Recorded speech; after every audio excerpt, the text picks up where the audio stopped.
Hey everyone, and welcome. So, have you ever met someone who is just spectacularly bad at something, but they think they're an absolute genius at it? Today, we're diving deep into that exact puzzle, one of the most fascinating and, let's be honest, humbling quirks of the human brain. It turns out it all started with a bank robber who was very, very confused. Okay, so just picture this. You're a cop. You've just brought in a guy, MacArthur Wheeler, for robbing two banks in broad daylight. His face is plastered all over the security footage, clear as day. You show him the tapes, and he just stares, completely baffled. And he mutters this line, "But I wore the juice." I mean, really, how? This is the core question, isn't it? It's not just that he was wrong, it's the confidence he had. He was so sure he had it all figured out. And this baffling case, it wasn't just some weird story for the nightly news. It was actually a clue, a breadcrumb trail that led to a huge breakthrough in understanding how our minds work. So let's back up a bit. The year is 1995. In Pittsburgh, MacArthur Wheeler has a plan to rob two banks. And his brilliant idea for a disguise? He's just going to smear lemon juice all over his face. Seriously. He genuinely believed that since lemon juice works as invisible ink, it would, naturally make his face invisible to security cameras. And of course, he was arrested, almost immediately. Now, for most people, this is just a hilarious story, but for two psychologists, David Dunning and Dunning-Kruger, it was a light bulb moment. They didn't just laugh, they saw a real question here. Wheeler wasn't crazy, he wasn't on drugs, he was just incredibly, unshakably wrong. And it made them wonder, could it be that the very skills you need to be good at something are the exact same skills you need to realize you're bad at it? So, they decided to put this wild idea to the test. They set up these really clever studies looking at different skills, things like humor, grammar, and logic. They test people, and then they do something simple. They'd ask them, hey, how well do you think you did? And the pattern they found, it was absolutely staggering. First up, humor. They had people rate jokes and compare their ratings to what professional comedians thought was funny. And get this. The people who were objectively the worst at it, scoring way down in the 12th percentile, they were convinced they were funnier than average, rating themselves at the 58th percentile. That is a huge disconnect. They had no idea they weren't funny. Now, you might be thinking, okay, but humor is subjective, right? Fair enough. So they tried it again, but this time with something more concrete, a grammar test. And what happened? The exact same pattern.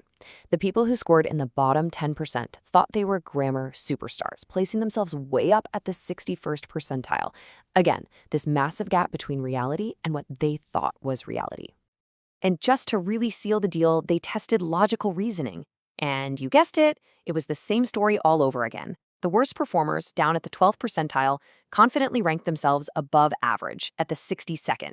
The conclusion was just undeniable. Across the board, the people who were the least skilled were also the least aware of it. So what is going on here? Why does this happen? It's not just wishful thinking. Dunning and Kruger figured out that there's a specific blind spot in our thinking, and it all comes down to one key idea: metacognition. Metacognition is basically your brain's self-awareness. It's like having a little coach inside your head that's supposed to watch what you're doing and say, hey, you might want to double check that. Or, I'm not really sure I understand this. It's the skill of knowing the limits of your own knowledge. And this led them to their big insight, something they called the dual burden. And it's a perfect name. It means that people with low skills are carrying two burdens. First, they make a lot of mistakes.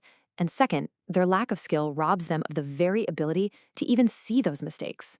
To know you've written a grammatically bad sentence, you first have to know the rules of grammar. If you don't, you're just flying blind. This quote from their actual 1999 paper just nails it.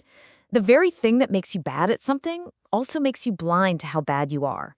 Your own incompetence is essentially invisible to you because you don't have the tools to see it. But hang on, the story has a twist, because this isn't just about people with low skills. Dunning and Kruger found something really fascinating about the experts, the people at the very top. Turns out, they have their own blind spot too. So check this out, it's the total opposite. While the bottom performers think they're great, the top performers actually underestimate themselves. But here's the key difference. Their mistake isn't about their own skill, it's about everyone else's. Things come so easily to them that they just assume it must be easy for everybody.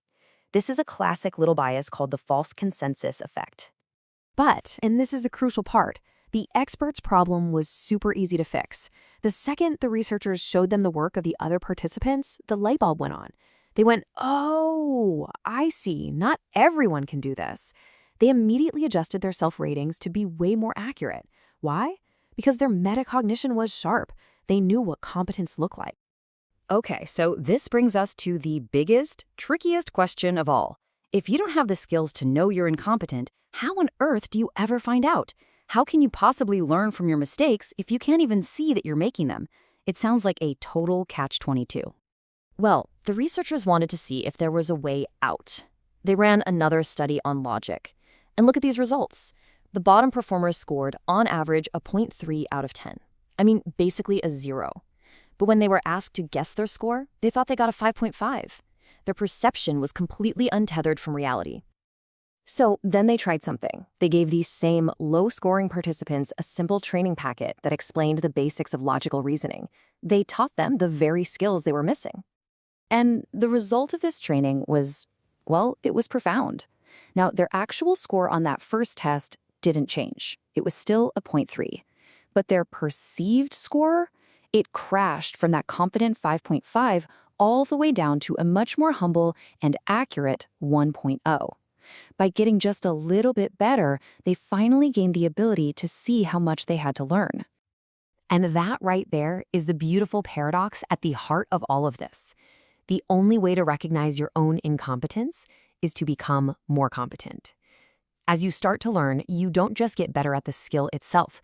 You get better at seeing the whole picture and your actual place in it.